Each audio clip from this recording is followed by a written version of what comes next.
what would be one item you think of when you think of the word, let's say, elastic? Yes, very good. If I ask it that way, most of you would say rubber band. Now, elasticity is also here's this background. Some other words that are equivalent to elasticity would be responsiveness. And then another word would be sensitivity.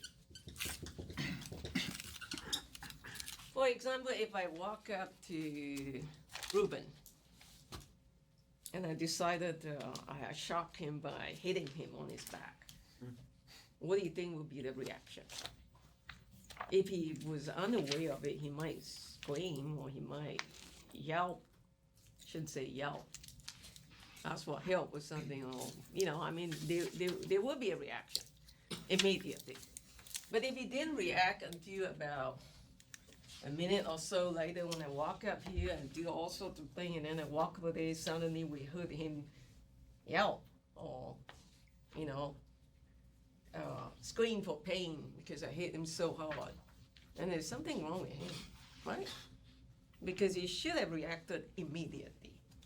So if he did, then he's very sensitive to pain. Anybody should be. If we are humans still alive, hello, we will react to pain, correct? So that's called being responsive, being sensitive. And if you're not sensitive, then we call it, we use the term inelastic. So there's these two terms that we'll study today. And then you might say, gee, what's the relationship with economics?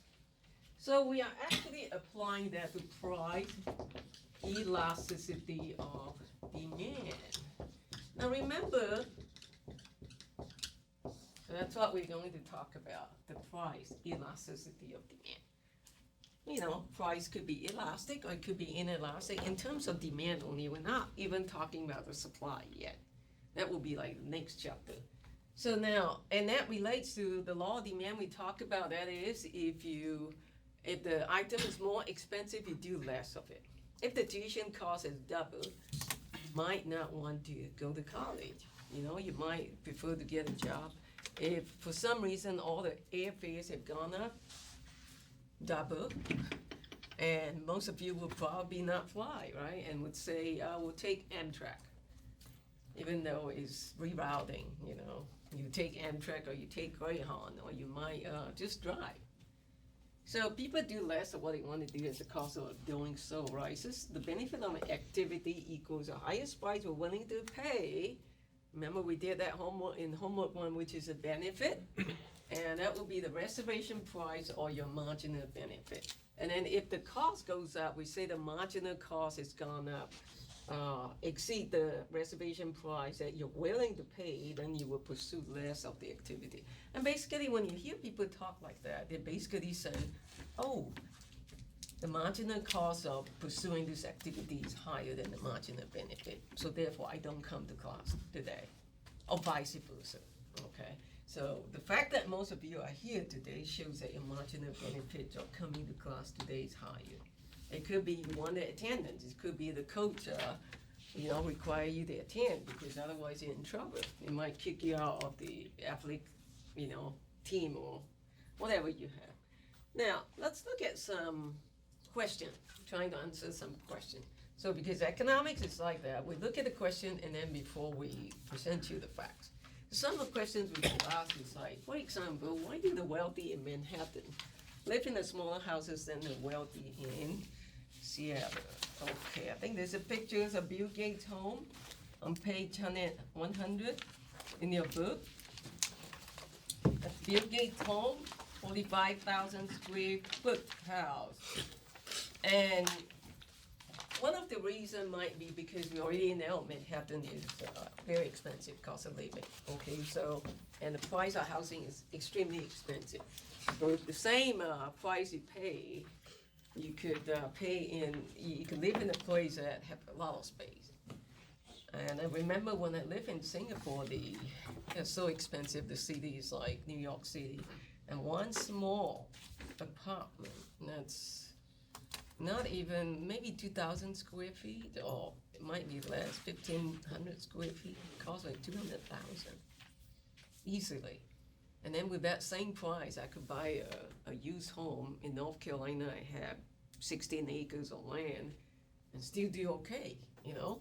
So that's something, substitution. And man, we asked you other question. Why did people turn to 4-cylinder cars in the 70s only to ship back to 6 and 8-cylinder cars in the 90s?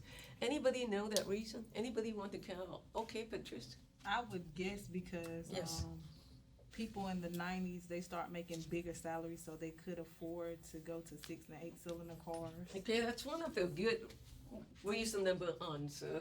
What happened in the 70s? Okay, Hunter. OPEC took over. They controlled the global oil, Good.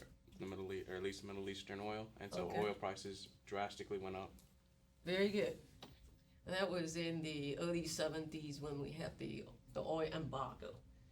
Because of well, if you take my macro class, I'll tell a story, but, you know, we reserve that class too when you take the macro. Anyway, the oil prices, there were two oil shock in the 70s. Let me write it down. It's just for your, we call it a shock. Shock because, yeah, the gas prices actually gone up a lot more. Okay, in early 70 and also in late 70, between Jimmy Carter and Ronald Reagan's administration. So some of you might remember the American hostages with the Iran hostage situation in 79 and then lasted to 80 when Reagan sworn in the release of hostages.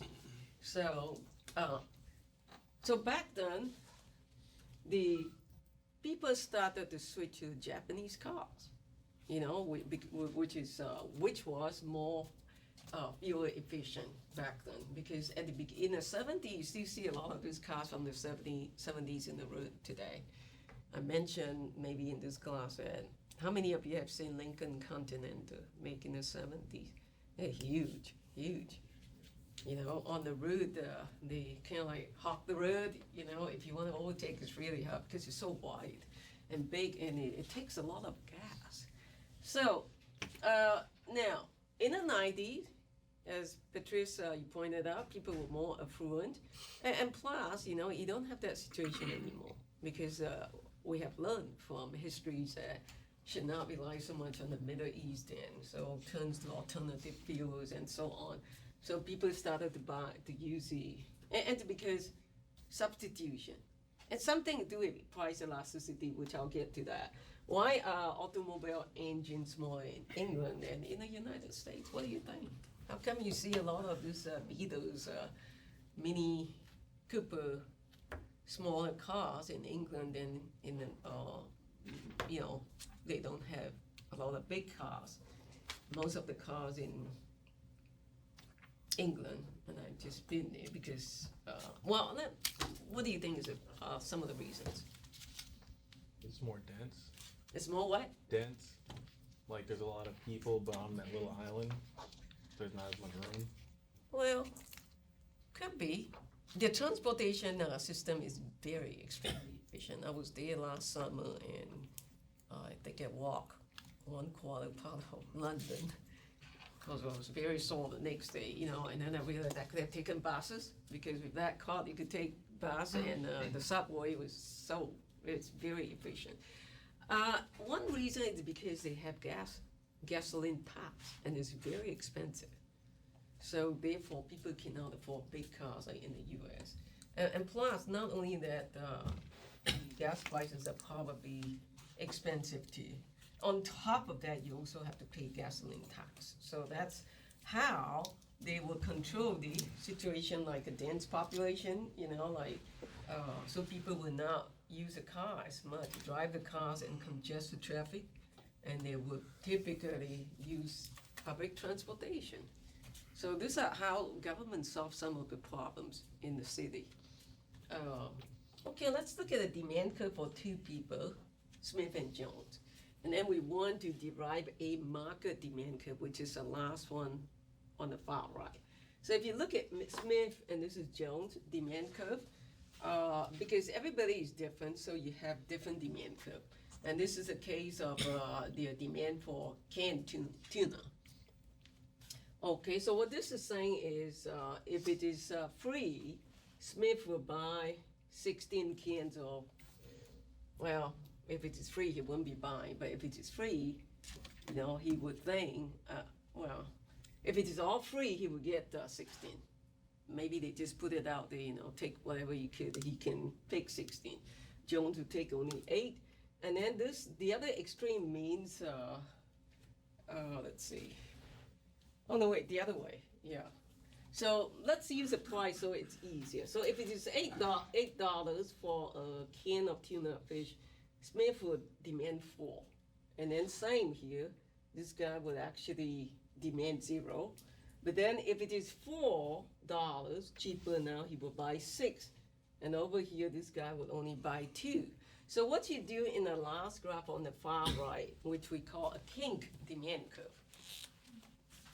So please write this down. A kink demand curve is the market demand curve. We combine the two, assuming that the market only consists of 2 people, Smith and Jones. So therefore, the market demand curve can be derived by summing up horizontally. How do you sum up horizontally? So what we do is we add these two together, we get this graph. So a while ago, I say if it is $4, it's 6 for Smith. $4 is 2 for Jones. So if it is 4, you take 2 plus 6, which is 8. So that's how you get that number there. So you do the same for each price level, and then you come down to, say, 8, you got 4, 8, you got 0, so then 4 plus 0 is. So basically, you have a kink demand curve. That's how you derive it. You say, given a price, how much would Smith demand? And then you add it up horizontally like that for each single price level. Okay, what about the kink? The kink Kaplan, and actually you could see that this is a little bit less steep, right? This is steeper. And this basically is from here to here is actually Smith demand curve. And then down here, 8 and below is actually the combination of both of them, because above that $8, Jones does not have a demand curve, drops out from the market. So that's how you derive it. And it's possible that we'll ask you a question like that on your test next week. It's either on the demand or supply side, so you need to know that. And the other thing that you need to pay attention is when we talk about this unit, so this is all in units, it's not in thousand. Okay, so the next one is, look at these two graphs. Tell me the difference between the two. You see any difference at all? Anybody? Okay, yes, Cousin? The quantity. One says thousands of cans per month. The other one just say cans per month. Okay, the other one is in unit, okay. But in terms of shape, are they the same? Yes, the answer is yes, they are identical, yes, except for that. So what this is saying is if you have one customer and this is that particular customer demand curve, and then let's just say you got 1,000 customers and they have the same identical demand, so you multiply by 1,000, and what you do is you just change that unit to 1,000, and basically that stays the same because, you know, it's exactly the same, you multiply by 1,000. So your market demand curve is basically the price, like the way we looked at earlier, times the number of customers demand. So earlier we saw that Smith and Jones case, you know, you add it up, you sum it up horizontally. When I use the word sum it up horizontally, I mean given the price, what is the quantity? Summing up individual demand curve horizontally.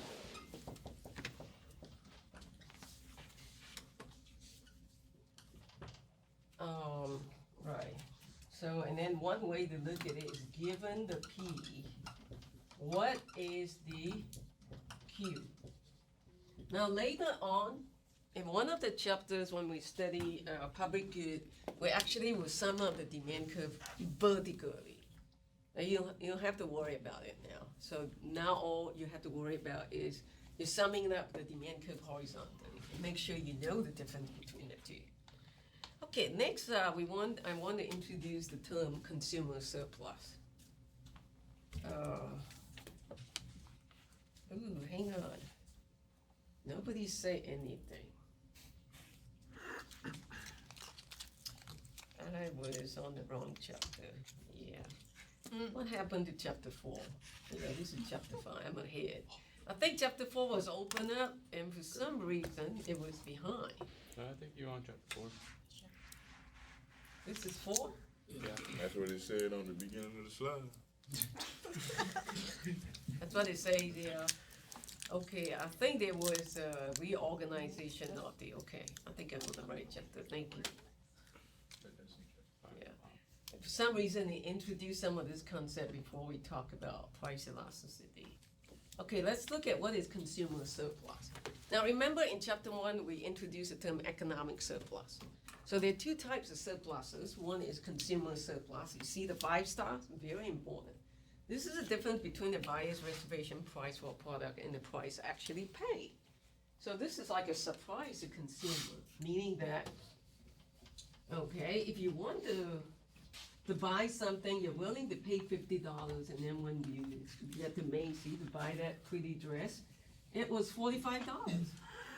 So what is your consumer surplus? That would be $5, because you're willing to pay $50. And what you actually ended up paying is lower, which is 45. So you gain a $5 of consumer surplus. So that's what it means. Okay, the difference between the two. That definition should be in your book as well. So here it is. In this case, you see steps, like a staircase going up and down, and that represents your demand curve. The reason it is like that is because you want to look at discrete. Most of the time when we talk about demand curve, I draw a line down. That's because it is continuous. In other words, you could actually use an equation to represent it. But in this case, it's discrete, meaning it's 1 unit, 1 unit. So I want to give an example of, over the years, I have given an example of Michael Jackson's concert. And I didn't know he was going to die a few years ago now, right? So, anyway, so let's just say you want to go see I know the memorial concert is sort of free, so I want to kind of use the same example here. Let's just say you want to go see Michael Jackson concert, and you're willing to pay $11. And then you say, well, it's no fun going by yourself. So let's ask for a date. So you ask a girl to go with you, and she say, okay. I'm sorry? Come in. Oh, we were talking about the price of that They're ticket for usually Michael very Jackson expensive, concert. right? That's pretty cheap. I know, it's expensive, right? This is, we could make that 11.10, but I want to use the example to, yeah, because I want that number. If you want to give a higher number, the numbers will probably be more difficult for you to calculate. So I want to keep to the simple number. We could use a different guy if you want, but anyway, let's stick with Michael Jackson. Okay, so now you are going to ask for a date, ask for a lady to go with you. So now you're thinking, the first unit I'm willing to pay is 11. So if I were to take a date, I'm only willing to pay 10, but you're not telling her. You're saying this in your heart by yourself. And then you discover that this girl you're going to take her out, she has a twin sister. So then you say, well, I'm going to kill 2 birds with 1 stone. I'm going to ask her too. So now you got, and then you say, oh, wait a minute, but I'm only willing to pay 9, and I'm not going to tell them. And then it turns out that both girls come from very conservative family. Has to be chaperone. So grandma has to come along. Not grandma. Oh yeah. I'm sorry, yeah. Sweet old lady, always make good pie for you. You say, oh yeah, I'm willing to pay for her, but I'm only willing to pay about 8. grandpa came along and say, well, you have not had date. I have not had date with grandma for a while. And, oh, you're going to Michael Jackson concert, take me along. And at that point, you were so mad. You say, Grandpa, you should pay for yourself. But you dare not say anything. You just kind of like suppress yourself, and you whip out your mini pen and say, 7. That's all that I'm willing to pay for Grandpa. So you all squeeze into this, 5 of you squeeze into this Volkswagen. You beat up Volkswagen, you drive to the concert, you get there, you line up. When you get to the counter, almost there, you see that, oh, the price is only $6. And then you quickly whip out your mini pad again, you calculate. So tell me what is the surplus in each case. First unit, you have a surplus of 5. The next one, you have a surplus of 4. Next one, you have a surplus of 3. The next one, you have a surplus of 2. The last unit, you saw a homeless guy next to that counter, and you had compassion for the homeless guy. You say, why don't I pay for him for free? $6. Okay. All right. I don't want to go to no concert. That motherfucker want that Wait, $6. he just walked away. So add it all up together. Well, why not pay for the homeless? Be compassionate. We do that all the time. So add it all up, what do you get? Very good. Alright. Okay, so here it is. So this is what happened. The first unit, 11. How much you're willing to pay? The next unit, you're willing to pay less. The next unit, you're willing to pay even less, all the way down to the homeless person. There's no more consumer surplus here. But nevertheless, for each one of you, for each unit you're willing to pay, you see the spirit of this margin. Hang on just a second, let me finish this. So 11 minus 6, so that's how you get and you add it up together, it's 15. Yes, Henry? Does that not depend on the good? Depends or like on what? how much you want the good or service? What do you mean, like? Well, yeah, you're showing your, okay, good point. You're showing your willingness to pay. How much you're willing to pay with each successive unit. You're becoming less and less unit. It's the same thing if you're hungry, okay, and I say, well, there's only a vending machine next door, and outside it's snowing heavily. Nobody could get outside. So then you buy the first candy bar, First candy bar, you're very willing to pay. And then the second one, you get less hungry now. The more you get less hungry, the less willing you're going to pay. Although you do pay the same. So what this is saying is that you had a surplus, which is kind of like a surprise, right? Because you didn't know. All that you know is you're willing to pay 11 for the first unit. And then when you got there, you realize that, ooh, I reaped a consumer surplus of $5 for the first unit, and then more, 5, 4, 3, 2, 1, 0. So you add it up together, that's your consumer surplus. So let's calculate consumer surplus. If you have your calculator, this is a good time to take it out. How much do buyers benefit from their participation in the market? Okay, so here's the example. Well, I would like everybody to calculate. So consumer surplus, before that, let's write down my definition for what is consumer surplus. And this is gonna help you for future classes or future chapters if you write down this definition. So typically, consumer surplus is the area below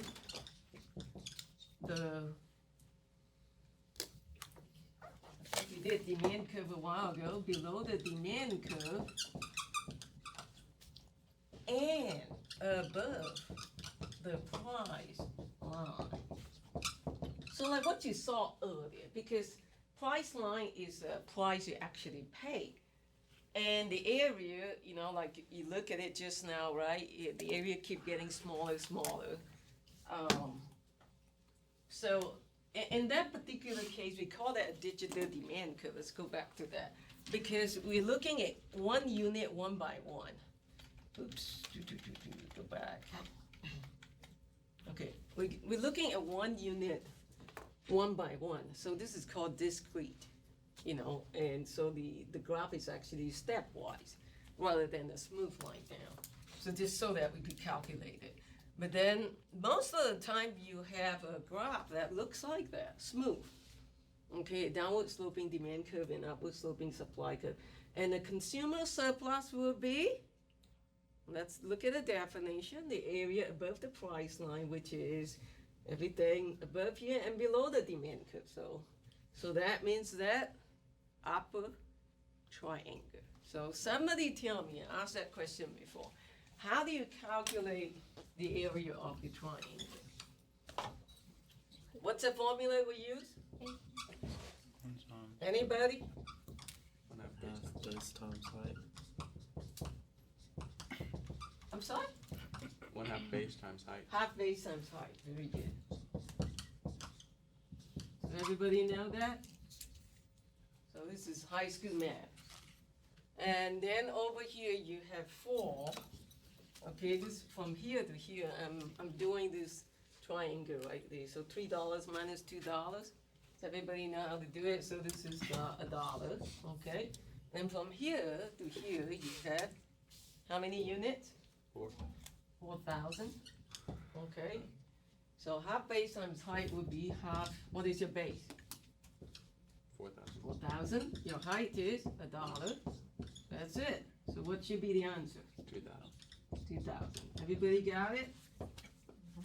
So that's how you calculate consumer surplus. Now we will ask you a question like that on the test. This is very important. Yes, question? How would you figure out the price line? Is it The just price usually is given. Okay. Yeah, given to you. You usually asked to calculate the area of the triangle. Okay. Yeah. But then it gets more and more advanced, you know, the next chapter and so on. So this is the simplest one. Now, what about the area below you see this dark blue triangle? That your lower triangle is known as your, go ahead and write this down. I'm introducing it now because it's convenient. It's known as producer surplus. And I also have a definition, and please write it. Producer surplus is the area below. Well, okay, we could use the same. Above the supply curve.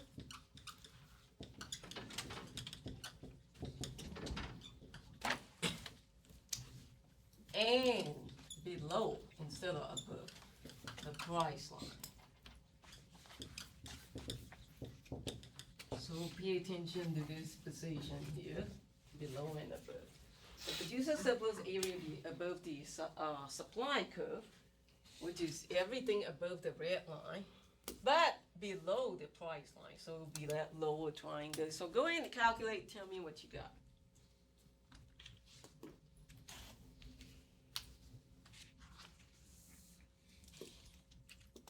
Use the same formula, plug it in, so what should you get for the producer surplus? So all that I'm asking you to do is simply to compute the area of the triangle of that lower triangle there. Yes, 4,000. okay. Did everybody get 4,000? Yes. Okay, so let's go over it very quickly. So your the base will be again 4,000. It's the same. Your height is $2 minus 0, which is 2. So if you write it out, if you like, we could. Okay, this is all that it changed here. So it's 2 here. So then this becomes 4,000. Because this cross out, yeah. Okay, so in this case, you could say, oh, producer surplus is actually bigger than consumer surplus. And the way to explain is how much, well, we'll get to that later. Now all that you need to know is to compute it. Okay, so it's very important because we ask you a question like that on the test to compute the area of the triangle. And I do not know why you cannot get the two confused, okay? Sometimes students get mixed up between the two. When we ask them to compute consumer surplus, they give me the area below. That is wrong. Okay, so remember the definition for consumer surplus is below the demand curve above the price line. And for producer surplus is above the supply curve and below the price line. Well, think about Michael Jackson's concert example. Then you won't mess up here because then you think how much am I willing to pay? So that's on the demand side. If we ask you consumer surplus, but how much you actually end up paying is 2 here. So for each unit, you're less and less willing to pay. Whereas for supplier, it's the other way. They're more and more willing to supply. And of course, yeah, producer surplus gets smaller and smaller too. But we'll talk about that in, I think, the next chapter on that. So next, I want to define 2 concepts, which most of you are familiar with. When you go to the store and buy something, you go to Walmart, you go to Food Lion, you have been exposed of something called total expenditure.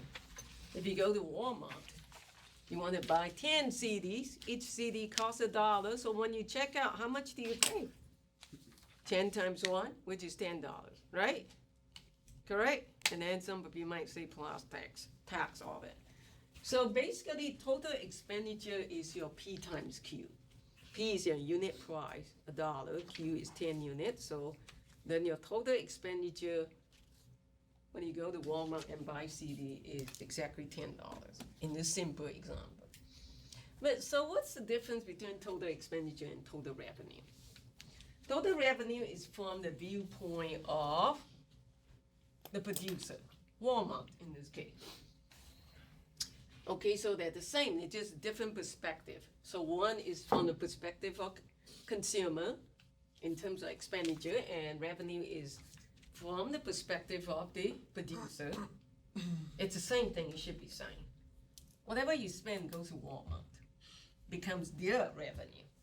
In order to predict what will happen to total expenditure, we're getting to the most important line now for today, right? The concept that we want to talk about, elasticity. We must know how much quantity will change when the price changes. Well, you know, all this time you talk about, okay, price goes up, quantity demand comes out, and vice versa, all that. But then we never did discuss the degree, right? The degree of change. How much? Is it a lot or is it just a little bit? Okay, so here it is. Please write it down. I'm defining what is price elasticity of demand now. So this is very easy in terms of English, and then we got equation coming up, which I would show you how to do. If you don't understand something, please ask.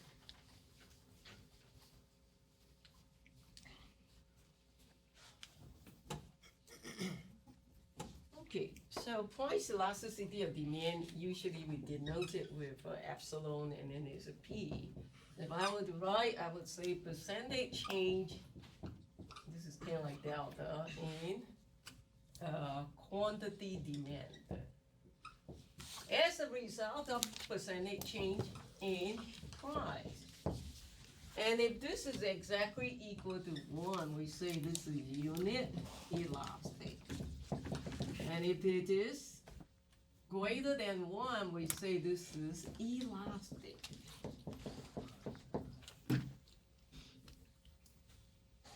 And if it's less than 1, and this will be fractions or decimal places, 0.5, 0.25, and so on, or 1/3, you know, all these are less than 1, we say inelastic. You're not so sensitive. Okay. For example, the price of gas. Most of you drive here today. So if you look at the price of gas, what, $2.05, somewhere around there. So, you know, that's nothing, you know. Well, next day it might be $2.03. Following day might be $2.10. You know, it varies very little. It's still dry. So in other words, you're not affected by the price of gas. So that shows that you're inelastic when it comes to your demand for gasoline. Okay, you still will come. So that's a quick definition. So what it is saying is if the price has gone up by, say, 10%, let me give you an example. The quantity demanded comes down by more than 10%, then we say, you know, it's elastic, and vice versa. We'll look at more examples coming up. Let's look at some determinant for price elasticity. Well, how do you decide whether goods is price elastic or price inelastic? And there are three things that we will look at. Number one is the substitution possibilities. Okay, for example, if you look at Coke and Pepsi, if they're very substitutable, if the price goes up, you know, you just won't buy Coke, you buy Pepsi, that's it. So what is that to talk about, right? So therefore you say, you know, in this case, if there are a lot of substitutes out there, chances are you're not very sensitive, okay, to the price. And then the other one is budget share. What we call big ticket items, such as if you buy a new SUV, you buy a new computer, you upgrade to iPhone 7, something like that. And it's considered big budget. Budget share means what percentage of your income is it coming up from? If you go for Bahamas vacation, yes. What about if you buy a canister of salt? You know, have you all seen this molten salt in the grocery store? I think they cost like, in the 80s it was like 25 cents. I think it's now, I don't use salt at home, so I don't know that much, but I think the last time I checked, just for the sake of this class, it's something like $1, maybe $1.25. So let's compare this molten salt with SUV. So let's just say that if the price of SUV has gone up by 10%, is that a lot? Yeah. I would think so, yeah. 20,000, let's say, go up by 10% means, what is it? 2,000. Yeah, it's you know, it's something that you would probably say, oh, it's not worth buying this, what are all these RAV4 and Escape and, what is that one? This is Chevrolet. Is it Traverse? No, Equinox. I think it is. yeah, that's what it is, Equinox, thank you, yeah. So then you would switch to buying other cars or maybe switch to a motorcycle or something else, because it's a big ticket item. Whereas if this salt, if it goes up by 10%, it's $1 goes up by 10%, so that's nothing. You know, you will still consume it. So therefore we say the bigger ticket item, it's more price elastic than with a small ticket item like salt, you know, it's very price inelastic. Let the price goes up, it doesn't matter. Now, time, because substitution takes time, price elasticity will be higher in the long run than in the short run. This has got something to do with search, you know, like if you buy a plane ticket, right, you go online and search, or hotel booking, some of you have done that. The more time you spend, the more better deal you see a lot of time. And so therefore, price elasticity would be higher in the long run. So what this is saying is more elastic if you have more time, because then you realize that, hey, you got more choices here and there. I don't have to buy a ticket from this travel city, because if I search more, I see that the other better price along. Same thing with buying houses. How long do you think a person would take to search for a home? Give me some reasonable amount of time. A month or two. I'm sorry? A month or two. A month or two, that's considered very fast. Some people search for 6 months, a month to 3 months, depending on how much time you have. But typically, the more you search, the more time it takes, you find more substitutability. For example, there are not many people who go around and look at the first house and say, oh, honey, just buy the house. And then if you search for one more month, you realize that, whoa, you found something better, right? Same thing with buying a car. Don't just buy the first one you see. It turns out to be a lemon. And what do? You're trapped. Yeah, lemon means bad car. So we actually will talk about that in this class in one of the chapters. So let's look at some of the examples here. So as you can see, all these things that are above 1, this is an example, means they're more elastic. So what about green peas? 2.8. How many of you like green peas? I mean, cooked, not frozen. The cooked one. Okay, very good. I happen to kind of like it, but so if the price goes up, there's a lot of substitution out there. You could switch to other kinds of beans or peas, right?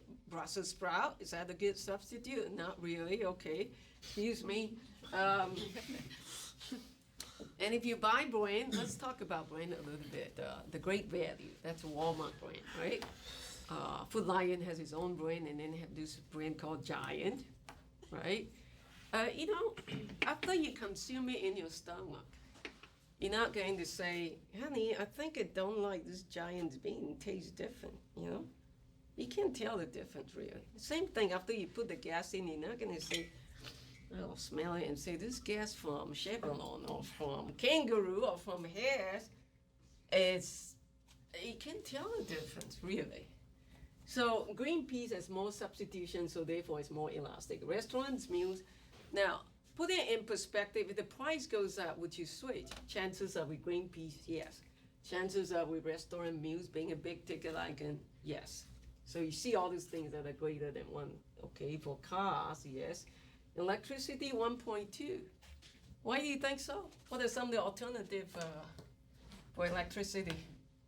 Solar panels. Okay, we got wind power and so on. So that's a little bit surprising to me, but what you're saying is there are other people who could switch, you know. What about beer? 1.19. So to some extent, it's still substitutable.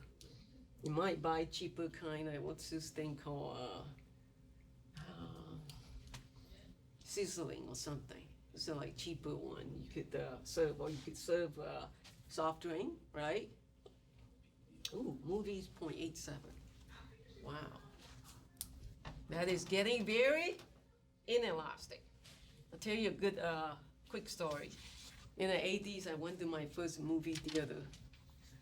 And I had no idea, okay, they have this cinema, what did they call, something plex, okay. So that means you walk in there, more than one movie theater, and then, more than one movies you can watch. You have to go to the right door. So I wanted to watch Gandhi so bad. It came out in the 80s. How many of you have watched that show, Gandhi? It's very long, yeah. So I wanted to watch so badly. Everybody told me I should go watch. So, okay, my very first movie, I walk into the movie theater, I bought the ticket, I sit down, and then they show the movie. And then I say, oh, come on. And just showing a ladies dancing. And then the whole movie is about this lady dancing. It turns out that I was watching a show called Flashdance. How many of you have watched that? Because after 15 minutes, I say, what is Gandhi? Come on. You know, it can't be like, this is big difference. I feel like I should get out and walk out, but because it was my first movie experience, I didn't dare to walk out or ask for like refund or whatever. And cut a long story short, I watched a whole movie. It was okay, but I didn't get to watch Gandhi until about 10 years ago.